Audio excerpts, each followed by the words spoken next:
자, 오늘은요, 삼성 얘기 한번 해보겠습니다. 삼성이 반도체 미래를 위해서 목숨 걸고 해야 하는, 자, 요게 무엇인가, 또 관련주가 무엇인가 한번 알아보도록 하겠습니다. 바로 스마트폰용 AP가 되겠습니다.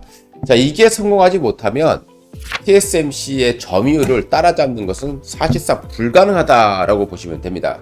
자, 그러다 보니까 삼성이 여기에 목숨을 걸고 있는 그런 상황이죠. 바로 스마트폰용 AP라고 하는 것은 우리 스마트폰에서 CPU 같은 역할을 한다라고 보시면 되겠습니다. 우리 예전에는 칩이 전부 다 외국산이었습니다. 이 칩의 독립을 위해서 만들어낸 것이 바로 엑시노스 3100이었고요. 요게 갤럭시 S에 탑재됩니다. 그래서 이제 통신 칩에 대한 독립을 이루는 거 아니냐 이렇게 기대감을 좀 가졌었는데요. 이 엑시노스라고 하는 것은 다중코어입니다. 다중코어이기 때문에 속도가 좀 증가될 수 있고 배터리 수명을 계속해서 줄일 수 있는 장점을 가지고 있다라는 거죠. 여기에 이제 최근 바로 삼성이 AI까지 확대시키고 있다라고 보시면 되겠고요. 엑시노스 같은 경우에는 그동안 그래도 좀 양호했습니다. 퀄컴 칩을 좀 대체를 해 나가면서 했었는데 갤럭시 22에요. 5나노를 적용했던 엑시노스를 탑재를 했습니다. 퀄컴의 스냅드래곤이라는 걸 갖고 병행해서 갤럭시 22에 탑재를 했는데요. 바로 이때 문제가 사용됐죠. 바로 고스라는 겁니다. 스마트폰이 게임을 하게 됐더니 열이 막 나고 그다음에 수명도 막 하락하고 이런 모습이 있었던 거죠.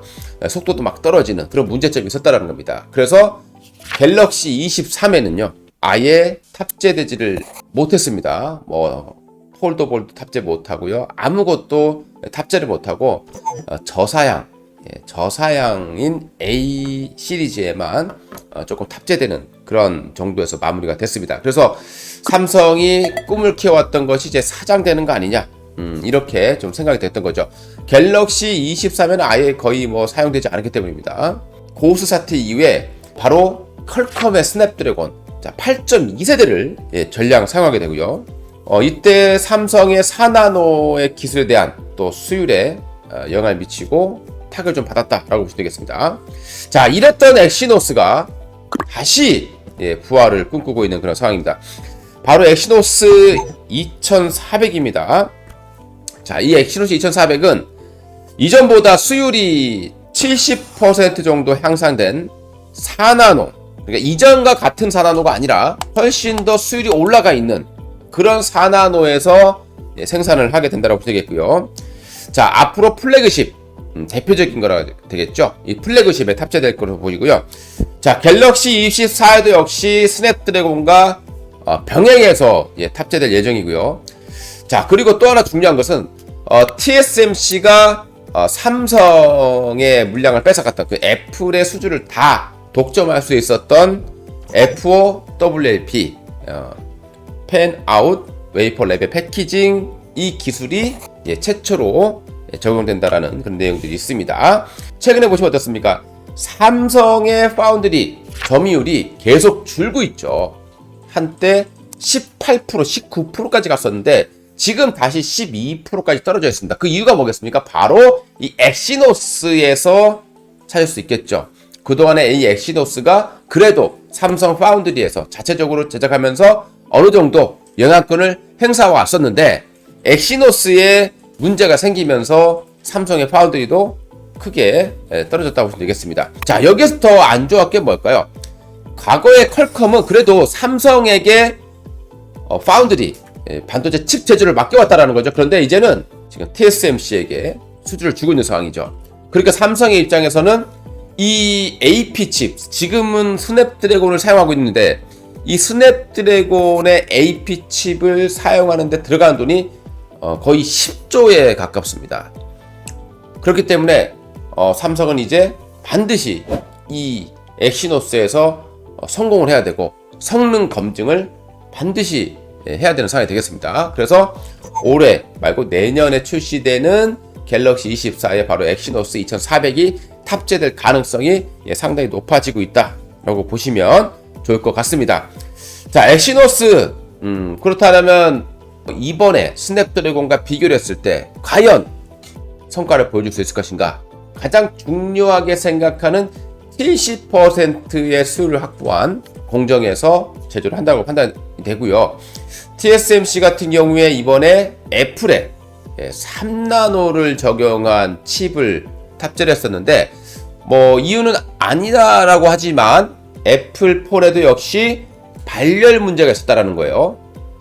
그래서 이번에 삼성이 그런 문제를 해결하는지 꼭 체크를 해봐야 될 것 같은데 이미 시장은 이 관련 종목들의 매수가 좀 몰리고 있는 그런 상황입니다.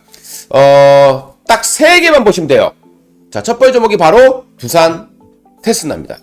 이 두산 테스나가 거의 카메라 쪽, 뭐 CIS라고 하죠. 이미지 센서 쪽에서는 독점이다 보시면 돼요. 이 테스트 부분에서는. 그리고 그 외에 OSAT라던가 이런 사업도 하고 있는데요. 가장 중요한 것은 이 CIS 칩을 삼성에서 독점적으로 테스트 물량을 받고 있다라고 보시면 좋을 것 같습니다. 자, 그리고 AP 칩, 역시 AP 칩 테스트 이런 것들도 테스나가 맡아서 하고 있다고 되겠고요. 특히 테스나 같은 경우는 향후에 차량용 엑시노스, 자, 여기에 대해서도 지금 투자를 확대하고 있는 상태이기 때문에 두산 테스나가 가장 대표적이다라고 보시면 좋을 것 같습니다. 자, 그런데 두산 테스나가 좀 많이 올라와 있는 상황이죠. 부담된다라고 했을 때는 하나 마이크론도 있습니다. 이 하나 마이크론 같은 경우는 엑시노스 관련된 RF 칩의 패키지 테스트를 담당하고 있는 기업이 되겠고요. 자, 세 번째로 네페스 아크라는 기업이 있습니다. 네페스에서 테스트 사업 부분만 물적 분할해서 설립한 그런 기업이 바로 네페스 아크가 되겠습니다. 신규 상장한 지가 얼마 되지 않았습니다. 자, 그런데 네페스 아크는 약간 좀 아쉬운 부분이 있습니다. 네페스 아크가 네페스 라웨라는 회사를 설립을 해서 삼성의 퀄컴 물량에 받기 위해서 F5 PLP라는 것을 개발했었는데 이 부분에서 수율이 지금 굉장히 딸린 걸로 판단되고요. 그래서 퀄컴에서 물량을 다 취소를 시키는 상황이 됐습니다. 그래서 네페스 라웨가 지금 뿌리가 흔들리고 있는 그런 상황이고요. 그래도 네페스 아크는 어쨌든 엑시노스 테스트 물량을 받아서 하는 그런 기업이었기 때문에 역시 관련주주 편입은 될 수 있겠습니다만은 네페스 라웨와 관련돼서 이런 엄청난 손실이 불상하고 있다는 부분들은 꼭 참고사항으로 보시면서 대응하시면 좋을 것 같습니다. 자, 이상 돈마네TV 한동대표였고요. 향후에도 또 좋은 내용이 있으면 또 찾아뵙도록 하겠습니다. 감사합니다.